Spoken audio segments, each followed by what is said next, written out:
ഈ പെൺകുട്ടിയുടെ വിവാഹ ദിവസമായിരുന്നു. പക്ഷേ അവളുടെ അനിയത്തി ഒരു വടികൊണ്ട് അവളെ തലക്കടിച്ചു വീഴ്ത്തുന്നു. കാരണം അവൾ പെൺകുട്ടിയുടെ വരനുമായി പ്രണയത്തിലാണ്. കിട്ടിയ അവസരം മുതലെടുത്ത് അവൾ ചേച്ചിയുടെ വിവാഹവസ്ത്രം അണിഞ്ഞ് വരനെ വിവാഹം കഴിക്കാനായി പോയി. അവളുടെ അച്ഛൻ തിരികെ വീട്ടിൽ വന്നപ്പോൾ അവൾ ഇപ്പോഴും വീട്ടിലുണ്ടെന്ന് കണ്ട് ഞെട്ടി. പെൺകുട്ടി നടന്ന കാര്യങ്ങളെല്ലാം അച്ഛനോട് പറഞ്ഞു. അപ്പോൾ തന്നെ അച്ഛന് മനസ്സിലായി ഇതെല്ലാം രണ്ടാനമ്മയുടെ പണിയാണെന്നുള്ളത്.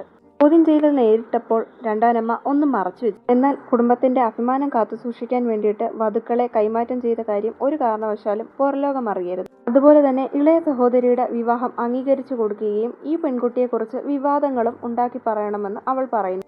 രണ്ടാനമ്മ നേരത്തെ വെച്ചിരുന്ന ഉടമ്പടി അവളുടെ നേർക്ക് കൊണ്ടുപോകുന്നുണ്ട്. അവളത് തട്ടിക്കളഞ്ഞിട്ട് മറ്റുള്ളവർക്ക് വേണ്ടി തന്റെ ജീവിതം ബലിയിടാക്കുകയാണോ എന്ന് ചോദിക്കുന്നുണ്ട്.